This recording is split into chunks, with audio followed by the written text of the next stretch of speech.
Muy buenos días, aquí estamos en este programa Short Time. Muy contento de estar aquí con vosotros otra vez esta mañana. Bueno, ya va pasando el frío, pero no termina de irse. Estamos buscando ya la primavera.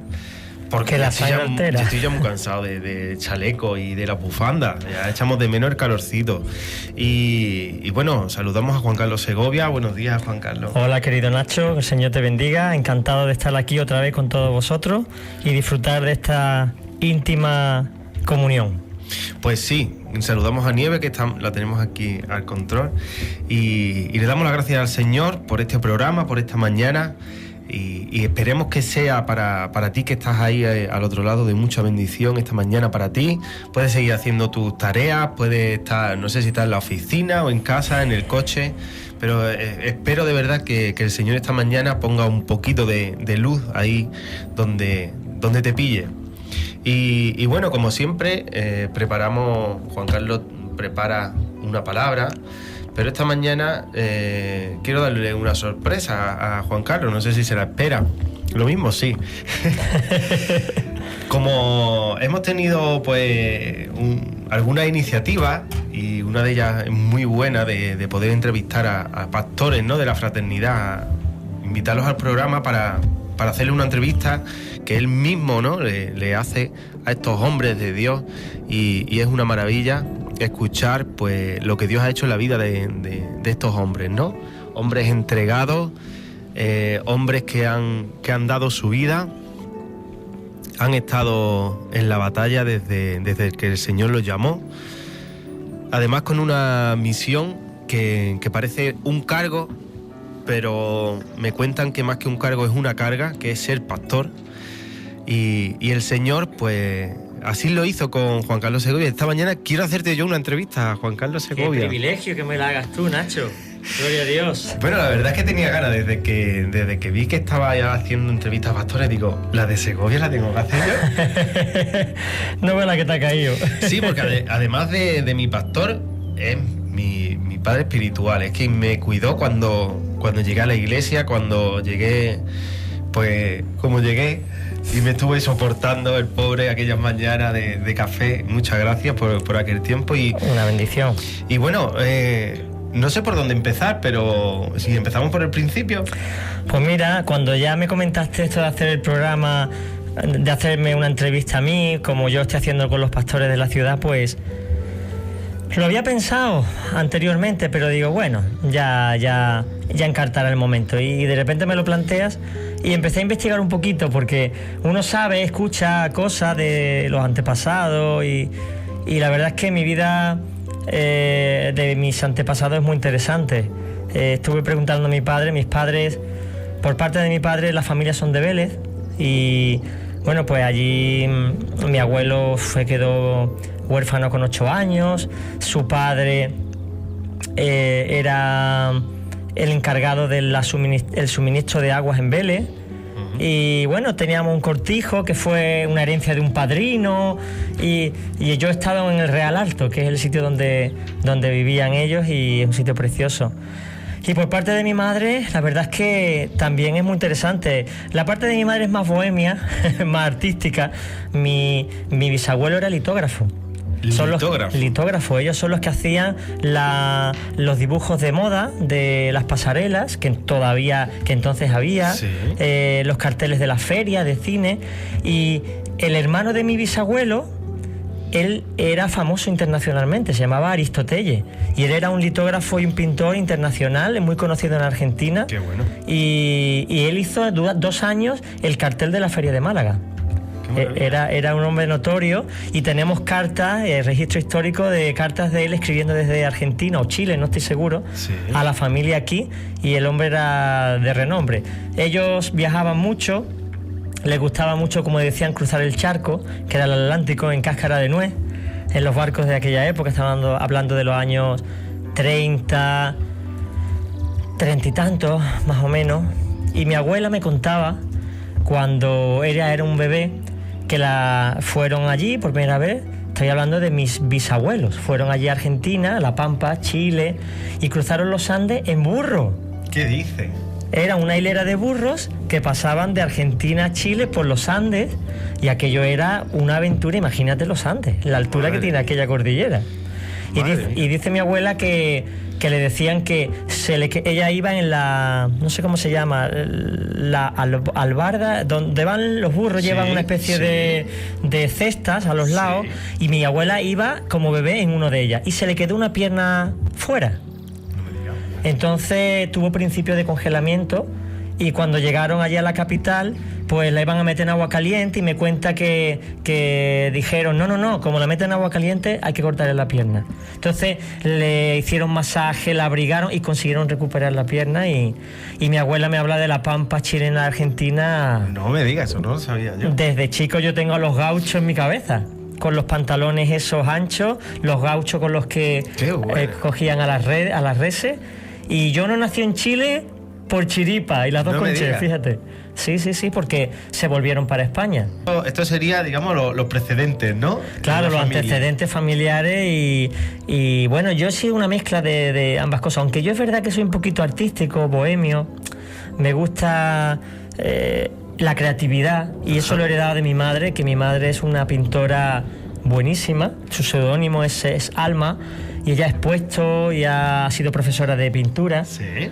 Y eso no lo he heredado yo. Vamos, yo te pinto un caballo y no sabes si es una jirafa, una cebra o una rata. Pero mi madre sí, y mi hija también, mi hija Marina la ha heredado, esa cualidad artística. Yo tengo creatividad, pero en otras cosas. De hecho, todo este tipo de la radio, los short time, el Señor usa la creatividad que Él me ha dado y que he heredado, que no se hereda solo lo malo, como dicen por ahí, se hereda lo bueno.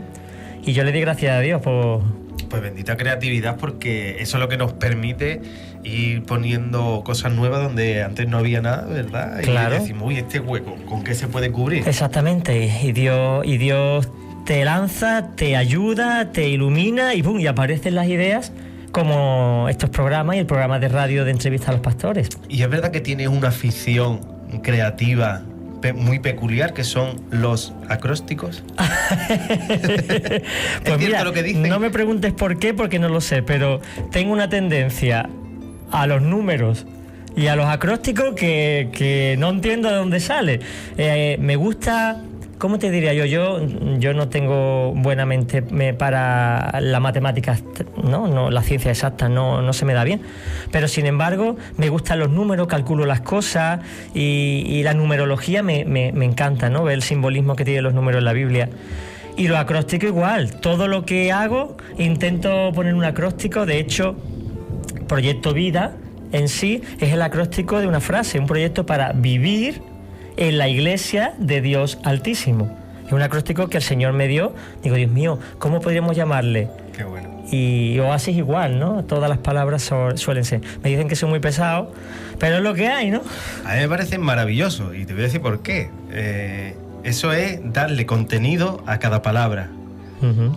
Es más, cuando nosotros los cristianos llevamos un pez en el coche, no sabemos que estamos llevando un acróstico. Efectivamente. Antiguo de los primeros cristianos, que es Ichesus, ¿no? Una palabra griega que significa pez, pero que sus iniciales son Jesucristo, Hijo de Dios el Salvador. Amén. Y eso no lo sabe mucha gente, lleva el pez pero lo ignora. Y los acrósticos, que no acrónimos, y ahí hay un error, algunos confunden el acróstico con el acrónimo.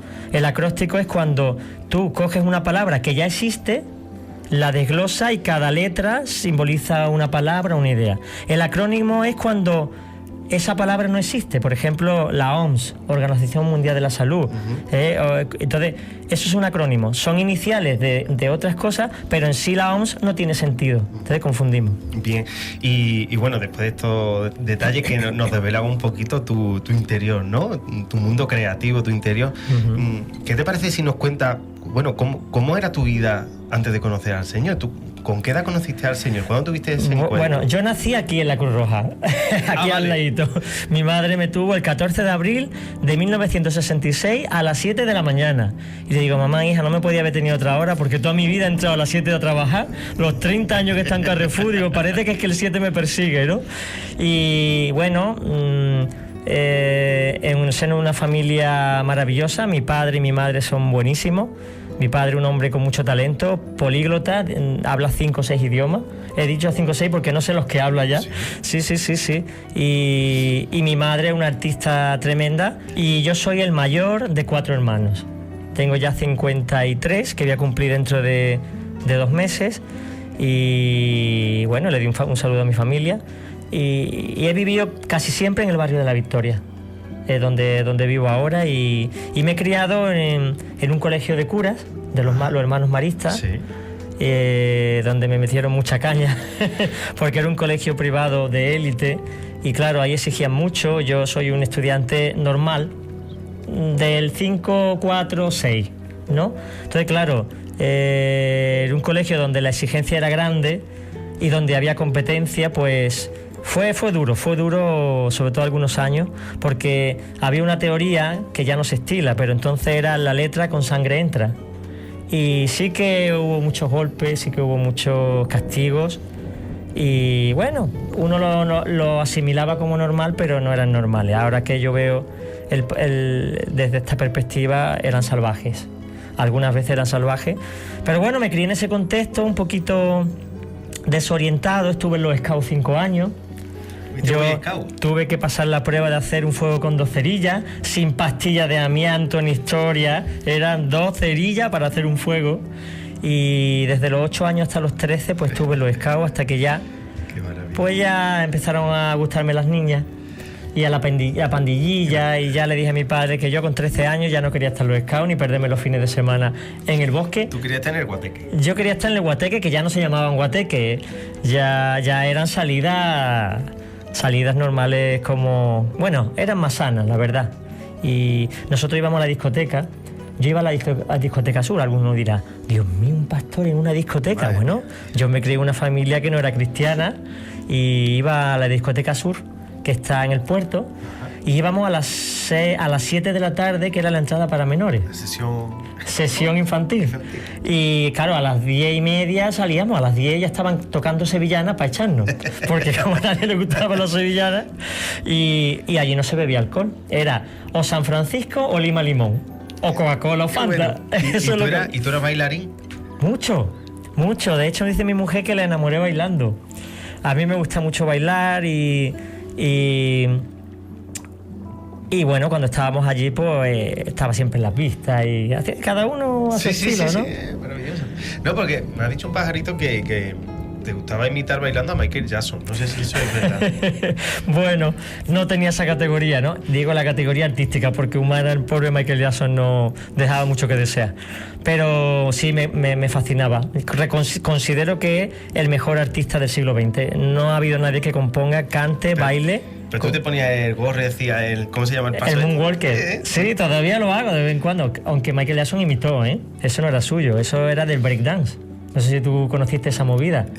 No. El breakdance, y hacían el robot, vamos, y Michael Jackson iba cogiendo lo mejor de cada etapa y lo iba incluyendo en su repertorio. Qué bueno, estamos descubriendo esa faceta artística que bueno, no sale solamente en una dirección, sino en muchas, porque si entras en la iglesia del monte, en medio de la alabanza, y ves a una persona en el primer banco saltando y bailando sin parar, es el pastor Juan Carlos Segovia. No puedo evitar lo que quiere que te diga. Es una maravilla. Es una maravilla, de verdad, verte gozar en la alabanza de esa manera, con ese entusiasmo, aunque no hagas el paso de Michael Jackson. Sí, antes bailaba para mí, para decir a los demás, mira qué bien bailo, que no bailaba bien, pero bueno. Y ahora bailo para el Señor. Me recuerda a David. Como David. Yo siempre me veo en paños menores, bailando alrededor del arca del Señor, y me siento libre en la alabanza y expreso lo que siento, que salto y alzo mi mano, me siento libre. Pues es un ejemplo. Es un ejemplo. Bueno, para algunos puede ser un escándalo. Para aquellos tímidos que dicen, me voy a poner aquí a saltar. Mira para adelante. Mira para adelante. Mira a nuestro pastor cómo está gozando en el espíritu. Pues sí. Bueno, me había adelantado yo antes con la pregunta, ¿no? Porque faltaba un poco, pues, describir esa etapa, ¿no? Desde que naciste, dónde naciste, en el barrio. Claro. Que nos has contado, ¿no? Con tu familia. ¿Tienes hermanos también? Sí, tengo 3 hermanos más. Está mi hermano Javier, que tiene 2 años y medio menos que yo. Mi hermana Eva que nos llevamos 6 años aproximadamente, y mi hermano Pablo, que nos llevamos 20 años justo. Madre mía, ¿el mismo día? Él, ahora no me acuerdo yo cuando él nació, la verdad. Pero sí que nos llevamos 20 años.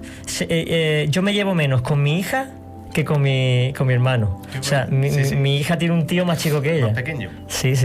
Curioso. Y bueno, supongo que fueron pasando los años con estas aficiones. Sí. ¿A qué te dedicaste? ¿Cuál era tu oficio?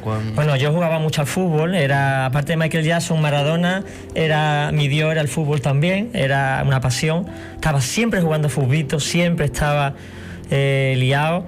Y bueno, con 13 años, mi prima me invita a su cumpleaños. Y allí pues había 3 amigas y ella, 4. Y yo vi a una muchachilla de unos 12 años, delgadita, con el pelo largo, con un lunar en la cara. Y le digo, oye, qué niña más guapa, ¿no?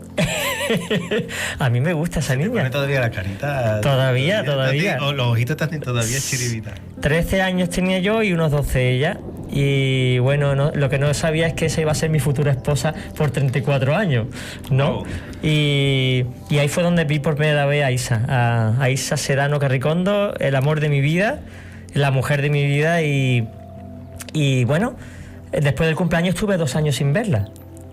Pero unos amigos míos, tenía yo ya 16 años, un amigo mío me dice, vamos al colegio de Gaona, que allá hay una fiesta, hay muchas niñas y tal. Yo digo, mira, yo no tengo ganas, era Navidad, yo no tengo ganas. Pero me insistió tanto que fuimos dos amigos y yo, y casualmente, entre comillas, como algún hermano dice, no son casualidades, son diosidades o causalidades, ¿no? Pues allí estaba mi prima con Isa, justo delante nuestra.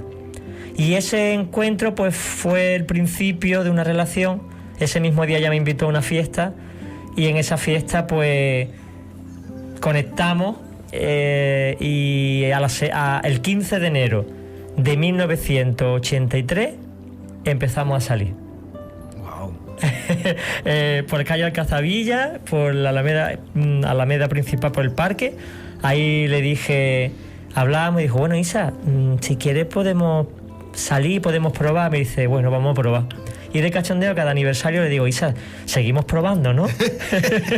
Isa, yo no sé si estás escuchando ahora el programa, pero de verdad yo lo veo los ojitos de aquí de cerca y le hacen chiribita de verdad, Isa. Ay, mi mujer. Qué maravilla, qué bonito, qué amor tan, sí. hermoso el que hay, ¿verdad? Sí. Y bueno, la verdad es que tuvimos un noviazgo de 1 año y medio, por una situación particular que prefiero no mencionar. Nos casamos y bueno, nos casamos, yo tenía 18 años y ella tenía 16. Wow. Le quedaban 3 días para cumplir 17. Su padre tuvo que firmar, por ser menor, el consentimiento, y nos casamos. Y bueno, nos casamos muy jóvenes y no teníamos madurez, y la verdad es que nos queríamos mucho, pero la cosa no iba bien. Entre otros motivos, porque yo, aunque cuento mi historia con alegría, yo nunca he estado realmente satisfecho con la vida. Había como algo que me faltaba, me venían largos los problemas, me venía largo la responsabilidad, me venía largo la incertidumbre del futuro, todo me venía grande. Era una pesadez, de una carga. Y yo de verdad que no estaba bien. Claro, eso se transmitía en mi familia, en mi matrimonio, que mi mujer me decía, pero nene, tenemos una niña, tienes un trabajo fijo, estás bien, tenemos nuestra casa, ¿qué es lo que te pasa? Yo no sabía qué era. Entonces yo buscaba en el ocultismo. Nunca me metí de lleno, pero yo buscaba lo metafísico.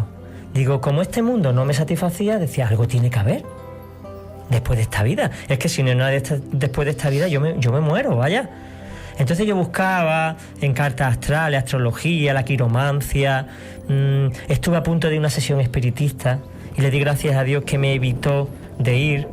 Y en fin, estaba un poco en ese mundo. Tenía libros que yo leía. Estaba loco por encontrarme un ovni y ser abducido. Yo decía, yo estaba como una cabra, ¿eh? Pero era la insatisfacción y la necesidad de buscar cualquier cosa que me evadiera de la realidad. Yo no bebía, yo no fumaba. Bueno, bebía. No bebía, pero cuando iba a una fiesta buscaba el puntillo pronto para desconectar, porque mi vida no. Yo, no sé, escuchándote, pienso que más que esa necesidad para evadirte de la realidad, creo que eres un buscador, de verdad. Sí, siempre he buscado, porque de alguna manera habías detectado que lo que veías y lo que estabas viviendo no era la verdad. No era la realidad completa, algo faltaba. Era una intuición de que algo tenía que haber, pero no sabía qué era. Y claro, buscaba en lo que tenía a mi alcance. En el colegio no me habían mostrado una verdadera espiritualidad. Me crié en un colegio de curas, pero veía regaños, veía dureza, veía intereses, no había testimonio. Yo no veía testimonio, pero era una inquietud de buscar en lo espiritual, en lo que no se veía. Bueno, y en este dilema llegó un momento en que alguien apareció en mi vida. Fue un hombre que desconocía, mi hermana Eva, que entonces iba a una iglesia evangélica. Bueno, tengo que decir algo, ese me ha olvidado. Mi abuelo, en los años 50, empezó a ir a Ollería, a una iglesia que tenemos por ahí la foto, y si puedes ponerla. Mi abuelo empezó a ir a Ollería. Y mi padre, con 8 años, ya iba a la iglesia. Había 3 iglesias en aquella época, creo, 2 o 3. Y ahí la tenéis, si alguno lo está viendo. Este que está en medio es el pastor, el que está en primer plano. Y mis padres este es mi padre, este es mi tío y este es mi abuelo, que están en un extremo, en la margen derecho. Entonces, cuando digo esto, porque tiene que ver con lo que voy a decir. Mi hermana Eva, años después, porque mi abuelo al enterarse que él tenía una tienda de comestibles, al enterarse que él iba a la iglesia protestante, le llamaban el protestante, y la gente empezó a dejar de ir a la tienda. Le hicieron el boicot. Entonces estuvo 2 años y mi abuela le dijo: mira, como no salgas de ahí, porque mi abuela no iba, nos van a arruinar. Entonces mi abuelo salió, pero sumergidamente empezó a visitar otras iglesias, y durante un poco de tiempo. Pasan 30 y tantos años y mi hermana Eva se echa un novio que es de la iglesia. Qué bueno. Bueno, pues Juan Carlos Soto, el pastor que trabajaba en Limasa, está trabajando y de repente siente que tiene que ir a casa de Eva, que Dios le dice: ve a casa de Eva. ¿Pero qué hago allí? Que no sabía. El caso es que le dice a Puri: tenemos que ir a casa de Eva. ¿Qué? No tengo ni idea. Vamos a poner como excusa que se quiere bautizar, porque yo nunca he ido a casa de un extraño. Bueno, va esa tarde, era un verano, y justo ese día yo estaba de vacaciones y fuimos a ver a mis padres. No estaba preparado, y cuando pegamos la puerta nos recibe mi madre, muy efusiva: pasa, nene, que hay un hombre hablándonos de Dios. ¿Y un hombre hablando de Dios? Total, que ellos estaban hablando, nosotros nos sentamos en una silla y durante 2 horas, literal, Juan Carlos no cerró la boca, no paró. 2 horas hablando, Puri a su lado, de cuando ella comentaba, pero era Juan Carlos hablando, y decía que Dios existía, que Dios estaba al lado tuyo, que estaba esperando que tú te dirigieras a Él y que Él quería entrar contigo. Y yo le decía a mi mujer: Isa, esto es lo que yo estaba buscando. Era impresionante, que era una certeza de decir: se acabó la búsqueda, ya lo has encontrado, la gran perla. Bueno, cuando terminó de la charla, él no se dirigió a nosotros en ningún momento. Terminó, lo saludó, y cuando iba a salir nos vio. Nos saludó y yo le digo: mira, disculpe, ¿cómo puedo tener la certeza de que Dios existe? Y me dice: vete a tu casa y dile a Dios que quieres conocer. Me faltaban piernas para correr y ir a mi casa. De hecho, cuando se fueron ellos, unos amigos de mi padre, fuimos a cenar a una marisquería. Me pasé las 2 horas comiendo, hablándole a mi padre: pero papá, ¿tú has escuchado? Pero, ay, niño, hijo, qué pesado eres, déjame ya. Y yo estaba entusiasmado, tenía entonces 23 años, y era increíble, era como si me hubieran enseñado el paraíso, y digo yo: ¿de aquí ya no me muevo? Y había sido una simple predicación a mis padres.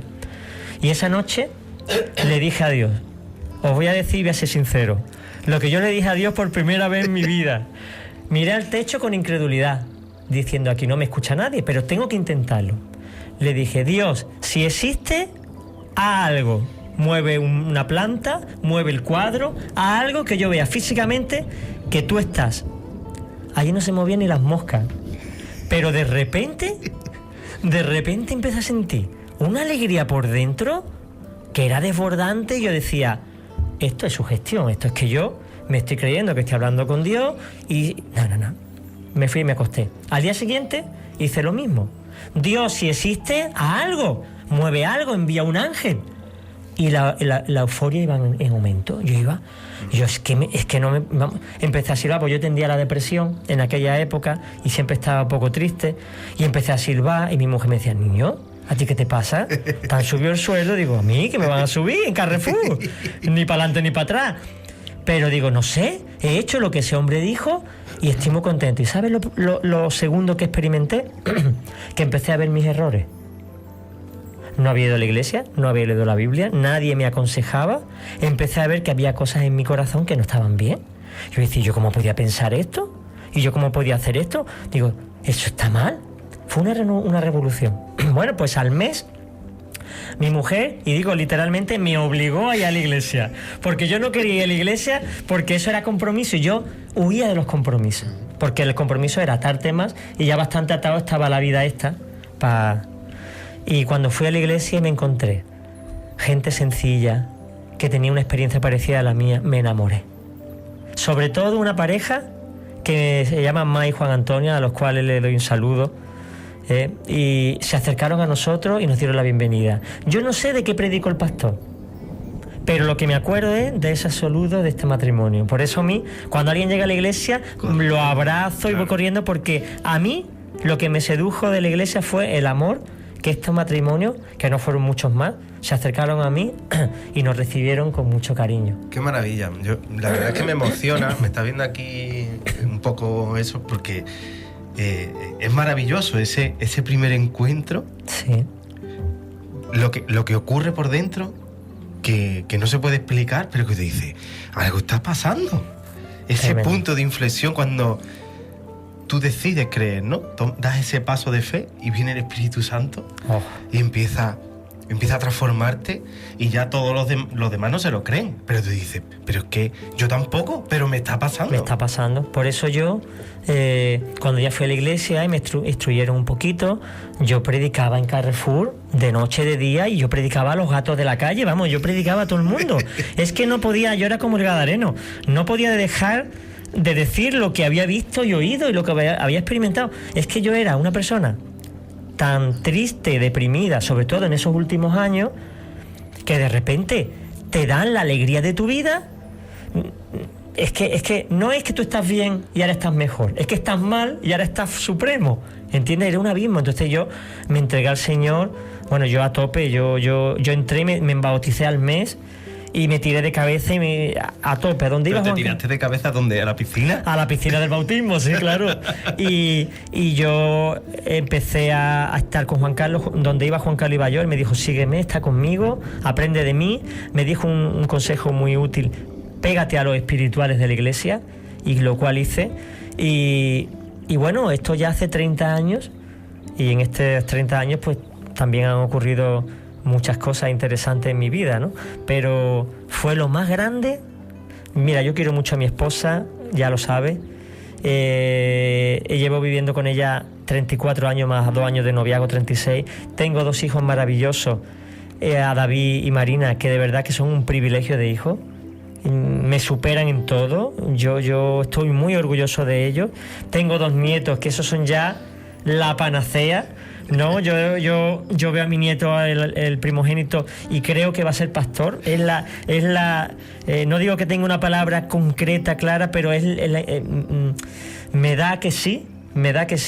Y vamos, yo con mis nietos, si tú me ves, parecemos 2 cachorros de gato jugando.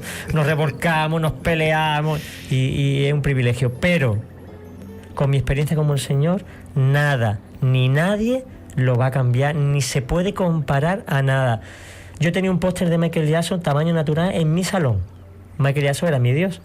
Y yo soñaba, pero literalmente, en que yo iba a su casa y lo veía. Ese era un sueño, pero un sueño que yo soñaba por las noches. Tiré el póster, tiré todo lo de Michael Jackson cuando conocí al Señor. Cogí cuando yo leí que los de Berea, creo que eran Berea o Efesio, en Éfeso, cogieron los magos que se convirtieron a Cristo y quemaron sus libros. Yo cogí mi biblioteca entera, la cogí, no podía quemarlo porque si no me hubiera ardido toda la casa, pero rompí todos los libros que tenía de ocultismo y los tiré a la papelera, que me senté en el suelo con unos volúmenes que me superaban de altura, y empecé a romperlo, y mi mujer me dice, pero nene, ¿Qué estás haciendo? Rompiendo los libros de brujería y de ocultismo, que esto no es de Dios. Pero es que estos libros valen muy caro. Dice, no, estos libros no valen nada. Los rompí porque si no es para mí, no es para nadie. Llené la basura de libros, creo que eran dos basuras, 2 bolsas enteras, y me desprendí de esa porquería y entendí. He descubierto la verdad. A partir de ahora no quiero leer otra cosa que no sea descubrir más acerca de esa verdad. ¡Qué maravilla! ¡Qué maravilla! ¡Qué revelación!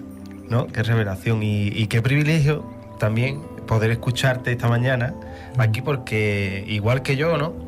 Los hermanos que te conocen y los amigos que tienes, pues seguro que te tienen este cariño, ¿no? Especial y nos alegra saber los detalles de tu vida, ¿no? Porque eres un referente para la iglesia, por supuesto, ¿no? Y para tus amigos, para tus hermanos. Entonces, enriquece mucho, ¿no? Enriquece mucho, siempre te lo he dicho, tu honestidad. ¿Qué más quisiera yo ser honesto en todos mis caminos? Y tu humildad. Siempre es un valor que te he visto y sé que todos te lo ven. Esa naturalidad que tú tienes en tu vida. Nacho, ya está bien que me estás poniendo... Bueno, pero ponte... Me estás quebrantando. Yo llevo aquí un rato contando un poquito aquí en intimidad. ¿Qué es lo que pasó cuando conociste al Señor, no? Nos has contado que mirabas al techo y la lámpara no se movía. Pero la lámpara interior sí se pasó algo, ¿no? Es lo que te decía, una euforia, una alegría. Y cuando yo llegué a la iglesia, como te comentaba, pues me entregué de lleno. Tanto fue así que mi mujer se arrepintió de haberme llevado a la iglesia. Porque decía... Primero te mandó. Primero no, me lleva y después me retira. Porque es que me había pasado 3 pueblos. Yo no estaba andando con ella. Yo iba volando y mi mujer tenía otro tiempo, otro proceso. Entonces ella era católica, ella cuando éramos novios, antes de ir a un examen, se metía en la capilla y le pedía al Señor. Es verdad que nunca le pidió a ningún santo ni a la Virgen, pero ni a una imagen. Ella se sentaba allí, que yo le decía, pero Isa, ¿tú para qué haces esto? Eso no le veía sentido. Y ella siempre decía, Señor, ayúdame en el examen. Entonces ella tenía una convicción de la existencia de Dios y una comunión. Claro, no había nacido de nuevo, pero sí que tenía una cercanía a Dios que yo no tenía para nada. Entonces, claro, ella me vio que yo me metí de lleno y que yo la empujaba a vivir mi misma realidad. Pero ella tenía otro ritmo. Entonces yo decía, Isa, tienes que leer la Biblia, Isa, tienes que orar, Isa, y la machacaba. ¿Qué ocurrió? Que en vez de acercarla a Dios, la estaba alejando. Hasta que el Señor me dio un tirón de oreja, por eso tengo la oreja tan picuda, porque el Señor no ha parado de darme tirones desde que me convertí. Y me decía, no puedes ir así, tú tienes que ir con ella, sois uno. No puedes ir tú por tu lado y ella por otro. Así que yo frené, paré un poquito y ella al año se bautizó, se entregó al Señor, fue llena de Dios y entonces ya cambió todo. Ya pudimos ir a un ritmo. Es verdad que cada uno va a su ritmo, pero vamos unánimes. Estamos unánimes, ¿no? Ya hay un equilibrio en nuestra relación matrimonial, familiar y espiritual que nos ha permitido tener de verdad un matrimonio que no es perfecto ni de lejos, pero maravilloso. De un triángulo. El matrimonio es cosa de 3. Exactamente. Cordón de 3 dobleces, ¿quién lo romperá, no? Sí. Cristo y nosotros 2. Y de hecho, la prueba está, y lo digo que no tiene mérito ninguno. No hay mérito en nosotros, es Cristo el que ha hecho que la unidad permanezca. Nuestros hijos, mi hija estaba loca por casarse, porque quería vivir eso. Y mi hijo, que todavía está soltero, buscando novia, pero soltero, y que es un niño buenísimo, pues también quiere vivir eso. Él dice un noviazgo de 1 año y para adelante. Para que se enteren todo, que David está soltero, ¿verdad, chicas? Y es un buen partido, ¿eh? Está en el coro y es tiempo, es profesor de guitarra, de batería, tiene magisterio, es muy guapo y es hijo del pastor, y eso es un problema. Porque al ser hijo del pastor ya la mujer dice, la que me va a caer, aquí tengo que vivir yo. Y yo creo que yo soy un problema para mi hijo, el pobre. De verdad. Si estás escuchando este programa y estás sintiendo que Juan Carlos Segovia puede ser tu suegro, de verdad que no te va a faltar. Las risas no te van a faltar. Pobrecilla. Después de ese acercamiento ya, ¿no? Sí. Matrimonial, ¿no? Digamos, si estabais sirviendo en la iglesia. Sí, ya servíamos. Yo ya empecé a llevar a los pocos años una reunión de casa, discipulados. Bueno, hay una cosa curiosa, un detalle. El primer día que yo pisé la iglesia, Soto nos recibió con mucha efusividad. A mí me sorprendió, estaba loco de alegría. Él no nos había llamado en el mes desde que escuchamos hasta que llegamos a la iglesia, pero él oraba: Señor, trae esta familia. Y cuando pisó, me dijo: mira, ¿tú te acuerdas cuando yo estuve en tu casa? Cuando me despedí de ti y tú me preguntaste, yo te saludé. Dios me dijo en ese momento: para él y para ella te he traído. No eran para mis padres, eran para nosotros. Y entonces sintió una palabra de Dios que no me la dijo. Pues el primer día que yo piso la iglesia, me abraza, me saluda y me dice: tú un día serás pastor. Así, el primer día. Así. Yo no había ido a una iglesia evangélica, no sabía con un pastor, y lo primero que me vino a mi cabeza es un hombre con un zurrón en un monte con cabras. Yo digo: ¿pero qué me está diciendo a mí este hombre? Digo: mira, es que a mí los animales que no me van mucho. Dice: no, hombre, que un día tú cuidarás personas. Digo: ah, vale, pero me dices pastor. Y dice: sí, es que la Biblia lo llama pastor. Claro, yo no tenía ni idea de nada, no había leído la Biblia, no sabía nada y todo era nuevo, ¿no? Que por cierto, en una fiesta de Navidad, un día te vestiste de pastor, verdaderamente. Ah, bueno, hombre. He cumplido mi sueño. Sí, iba con la alforja, con el bastón y con el calentador y el chaleco. Digo: hola, soy el pastor de la iglesia. Me encanta. Y bueno, mi mujer me dijo: nene, deja de hacer ridículo, por favor. He escuchado esa historia, Juan Carlos Soto la ha contado tantas veces, ¿no? Cuando nos anima a escuchar la voz de Dios. Ajá. Inmediatamente y dice: ¿cuántos Juan Carlos Segovia no se habrán perdido por no haber escuchado yo la voz de Dios como aquel día? Sí, y él lo dice en su prédica: Dios te estaba buscando, Dios te estaba llamando, y Dios te trajo. Aleluya. Y tenía un llamado. Gracias. Yo lloro cada vez que me acuerdo de que Dios me ha sacado del pozo y que me ha rescatado. Es un privilegio, es que no se puede explicar, no tengo palabras para decir, y yo quiero morir, de verdad, sirviendo al Señor, y quiero irme pronto con el Señor. Cuando la gente me escucha y dice: tú estás loco, digo: ¿loco de amor?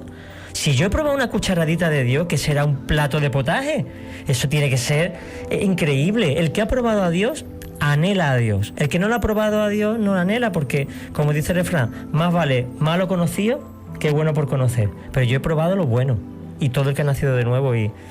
Y bueno, estando en la iglesia, pues a los 15 años de llegar, pues fui levantado al ministerio.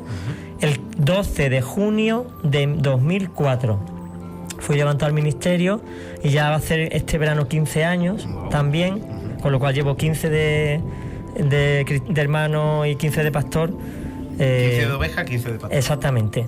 Y yo, sinceramente, y quiero abrir mi corazón en esto, no estoy muy aferrado a mi ministerio. Yo no me identifico con mi ministerio. Yo me identifico con que soy hijo del Altísimo, porque el pastoreo es un trabajo. A mí no me da la identidad el ser pastor, ni el ser diácono. A mí la identidad es ser hijo del Dios Altísimo. Entonces, hay una historia de uno que se estaba muriendo, un hermano que se estaba muriendo, y se le aparece el Señor. Y Jesús le dice: ¿quién eres? Y le dice: soy Juan Carlos, ¿no me conoces? ¿De toda la vida, Señor? Dice: no te he preguntado cómo te llamas, te he preguntado quién eres. Pues soy el pastor, es que tú me llamaste. No te he dicho en qué trabajas, te he dicho quién eres. Entonces entendió: sí, Señor, soy tu hijo. Eso es lo que nos identifica. Y yo, sinceramente, no soy de los que se aferra a la iglesia: esto es mi territorio, aquí esto nadie me lo quita y nadie me... No, sinceramente, yo quiero disfrutar del Señor, y mi prioridad no es pastorear la iglesia, mi prioridad es tener comunión con el Señor. Y tengo que decir que soy muy negligente y que fallo muchísimo, y que a veces no sé cómo el Señor me aguanta, porque queriendo él buscar la intimidad conmigo, yo estoy en otras cosas, en otros quehaceres, y me olvido de que lo más importante es la intimidad con él. Así es. Y bueno, ahí estamos, luchando en la iglesia y sirviendo. Y no sé, Juan Carlos, ¿te gustaría, por ejemplo, contarnos dentro del llamado de pastor, ¿no? Sí. ¿Cuál ha sido la visión que Dios te ha dado, ¿no? En este llamado? ¿En qué ha puesto énfasis, ¿no? En tu corazón, ¿en qué aspectos? No sé si nos podrías contar un poquito. Pues mira, yo los 5 primeros años de ministerio fui más bien un copastor. Estaba con Soto y aprendiendo de él, empezando a probar lo que es la copa pastoral, ¿no? Los sinsabores, muchas cosas buenas, pero muchos sinsabores.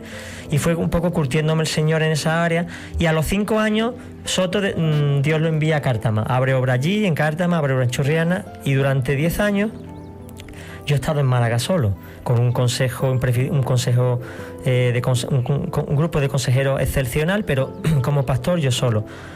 Y el Señor empieza a hablarme y a mostrarme un modelo de iglesia, no un modelo de iglesia, digamos, fuera de los planos bíblicos. El plano bíblico es la base, es la norma, pero una iglesia más amplia, con unos proyectos más definidos, con una estrategia muy concreta. Y el Señor empieza a hablarme, y durante una década yo he ido... Era como cuando yo buscaba a Dios y no sabía qué buscaba, pues había algo, alguna intuición, un discernimiento de que Dios me quería mostrar algo, pero no terminaba de descubrir que lo que sabía era que Dios me estaba dando un modelo de iglesia que no era la que teníamos, pero que iba a ocurrir. Y yo no sabía cómo gestionar eso. Es más, no tenía, imagínate un puzzle, que no solamente no sabes qué dice, sino que además las piezas están revueltas. Entonces no sabes cómo va a conformarse aquello. Entonces Dios empieza a darte piezas de ese puzzle y a colocarlas. Entonces tú vas viendo trocitos. En un momento dado el Señor me muestra de que ese proyecto que Dios está haciendo concebir en mi interior se llama Proyecto Vida, y que va a ser el germen de parte del avivamiento que viene sobre Málaga. No digo que el avivamiento venga por mí, ni muchísimo menos. No va a ser sí o sí. Es simplemente que entre todo lo que Dios va a hacer hay una pequeña cosa que se llama Proyecto Vida, que va a ser una estrategia que va a servir para recoger la pesca abundante. Y en estos 10 años el Señor no ha parado de hablarme, y yo tengo escritos y libretas de ensayo-error, de orar, hasta que ya está definido. El año pasado empecé a tiempo completo en el 2016, en septiembre, y a partir de ahí el Señor me dijo: todo lo que te habla ahora es el momento. Antonio fue levantado pastor, Antonio Ruiz, se quedó con el grupo de la mañana, que yo llevaba hace 3 años, llevo ya 2 grupos, uno por la mañana, otro por la tarde. Pero Antonio se queda con la mañana y yo empiezo a implementar el proyecto Vida tal cual por la tarde. Y en eso estamos, en un proyecto maravilloso. Todos los proyectos son buenos, porque el principio es el mismo y el objetivo también, pero las estrategias cambian. Y en este tiempo, para nuestra congregación concretamente, tenemos una estrategia que no está funcionando, porque lleva 3 años la iglesia y ya hay una asistencia de 60 y tantos miembros. Estamos trabajando con unas 80 personas aproximadamente, porque hay gente que tenemos por redes, que le llamamos, que es una red, es una reunión espiritual de discípulos, es vuestro acróstico, ¿no? Me encanta. ¿Y qué es el oasis? ¿No? Hacemos oasis, sí, donde nos vamos un fin de semana. ¿Qué es un oasis? Pues un lugar para orar, aprender y sanar en intimidad con el Señor. Entonces son cosas que el Señor me va hablando, yo voy apuntando, y sueños donde Dios está mostrando el horizonte. Viene algo muy grande y nos ha mostrado concretamente en nuestra parcela cómo de grande va a ser, porque claro, el mar la iglesia es grande en Málaga y en España, pero en mi caso, cómo Dios me va empujando, y estoy viendo cosas sorprendentes. Esa es la siguiente pregunta que quería hacerte, porque sé, porque me cuentas que subes a la montaña a orar. Sí, sí, sí. Al monte de las 3 letras. Al monte de las 3 letras. Es un monte que hay aquí en nuestro barrio. El que vive en el barrio sabe de qué monte hablo. Yo no lo conozco. Pero bueno, no me importaría un día allí subir, ¿eh? Espectacular la vista. La pregunta es simbólica. ¿Qué es lo que se ve cuando subes a orar desde lo alto de la montaña? ¿Qué es lo que te muestra Dios para el futuro? ¿Qué es lo que ves en el futuro? Porque es un poco incierto, ¿no? Se habla de un avivamiento, pero sí, concretamente, ¿qué es lo que se ve? Mira, yo te puedo decir algo que va a ocurrir. Lo tengo tan claro, y si me equivoco me podría apedrear como falso profeta. Pero yo veo el estadio de la Rosaleda completamente abarrotado de cristianos vitoreando el nombre de Jesucristo. Lo veo.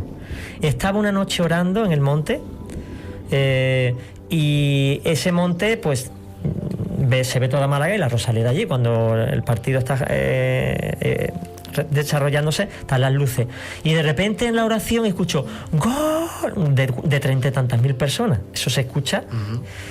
Y yo evidentemente miré y entonces surgió en mí un deseo. Señor, que un día ocurra esto, pero con cristianos victoriando tu nombre. Y como que el Señor me dio una conformidad como diciendo, así se va a hacer. Así se va a hacer. Y sabe, mi oración es, Dios mío, convierta al 10% de esta ciudad. Estamos hablando de 50 a 60 mil personas. 50 a 60 mil personas es un buen avivamiento, ¿eh?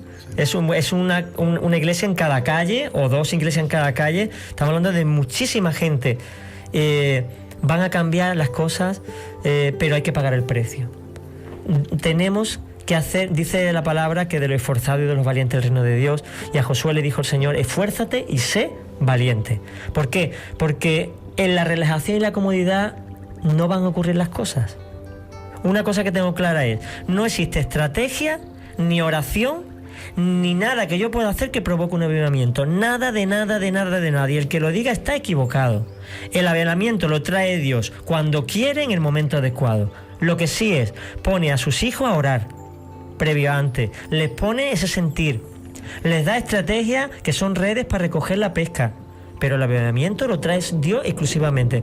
Lo que nosotros tenemos que estar ahora es preparándonos para esa pesca abundante. ¿Qué significa? Que no podemos seguir haciendo las cosas como hasta ahora. Porque, ¿qué pasa si tu iglesia pasa de 100 a 1000 en 2 años? ¿Qué vas a hacer con 1000 personas? ¿Cómo las atiendes? Y conozco casos de hermanos que han tenido iglesias de 25 miembros que en meses le han supuesto 2000 y se han dividido un montón de veces por las herejías. Porque gente que llevaba un mes en la iglesia estaba dirigiendo una reunión de casa. Entonces, tenemos que pensar que esto viene y en función de esto decir, bueno, Dios mío, ¿y qué hago? ¿Cómo me preparo? Porque podemos seguir como la inercia. Alguno que va cuesta abajo, pues va a la inercia. Pero ir a la inercia no es prepararse. Es ir impulsado por la fuerza de la gravedad, por la costumbre. Pero cuando uno dice, Señor, si esto es lo que va a venir, dinos cómo tenemos que ordenar las cosas. Y en eso está haciendo Dios con muchos pastores en esta ciudad y con nosotros en concreto. Y yo sinceramente estoy tan ilusionado, tan motivado, sin caer en la euforia, que me encanta. Cuando veo cualquier cosa que ocurre que no es lo habitual, vuelo como... Ya viene. Qué maravilla. Estaba buscando el versículo, ¿no? Que le dijo Jesús a los discípulos, pedía al Señor obreros, ¿no? De la mies, al Señor de la mies, ¿no? Al Señor de la mies, porque la mies es mucha, ¿no? Y los obreros pocos. Y para terminar, porque nos queda un minutillo, sobre esto que estamos planteando, ¿no? Gracias por habernos contado, por haber abierto tu corazón, por revelarnos el pasado, el presente y el futuro, ¿no? Entonces quiero terminar la entrevista preguntándote por un deseo para los que nos oyen. Para que el que te está oyendo se ha hecho una pregunta hoy al Señor, Señor, ¿qué quieres de mí, no? Señor, ¿qué tengo que hacer? Que ese deseo que tú expreses a través de las ondas llegue directamente al corazón de estas personas que están esperando que alguien les diga, que el Señor llegue y les diga, por aquí. Mira, mi humilde experiencia es que todo parte de la intimidad con Dios. Y yo no sé si lo habré leído, lo habré escuchado, o el Señor me lo habrá hablado directamente, pero con Dios hay que tener un diálogo, no un monólogo. Y normalmente tenemos monólogos con Dios, hablamos. Y alguien dijo, si quieres hablar con Dios, ora. Si quieres escuchar a Dios, lee la Biblia. Busca tiempo a solas, en intimidad con el Señor, con tu Biblia. Apártate durante tiempos relativamente grandes, lee la Escritura, habla con Él, mantén un diálogo constante y Él, en la intimidad, te va a hablar lo que va a hacer con tu vida y con la iglesia y te va a mostrar qué cambios tienes que dar para que podamos prepararnos para lo que viene. Y Cristo, si veis la Biblia, lo que hacía era buscar en intimidad al Padre y cuando no podía de día lo hacía de noche. Así que el Señor nos ayude y no solamente a vosotros, a mí, a mantener esa intimidad con el Señor. Pues es el consejo y refleja también pues tu carácter, ¿no? Los mandas al Señor porque el Señor es el que les habla, ¿no? Sí. Y esa es la función, ¿no? del pastor, ¿no? Exacto. Llevar a las ovejas al camino, ¿no? Al sitio donde están los pastos y no apoderarte de los pastos, ¿no? Es decir, Claro. los pastos son míos. Nada, ni los pastos son nuestros, ni las ovejas son nuestras, ni yo soy mío, aquí no hay nada de nadie, todo del Señor. Pues vamos a coger este consejo y vamos a ponerlo en práctica.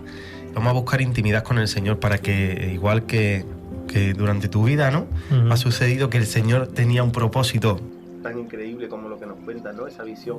Nos quedamos con esa visión desde la montaña de la Rosaleda, escuchando en vez de gol. ¡Cristo vive! Y con este deseo, con esta visión, pues te quiero dar las gracias por lo dicho, ¿no? Por haber abierto tu corazón, por esta entrevista, por haberme dejado entrevistarte y desearte que Dios te siga bendiciendo y que Dios cumpla todas esas peticiones, todos esos deseos, todas esas visiones, y que todo el tiempo que nos queda aquí, que espero que sea mucho, Sí, nos comamos muchos platos de jamón juntos, con vinito y ese día en la Rosaleda. estaremos nosotros, Estaremos Nacho. allí. En el nombre de Jesús. Amén. Amén. Así es. Pues vamos a despedir el programa de hoy, Short Time, un breve tiempo para reflexionar con la entrevista a Juan Carlos Segovia.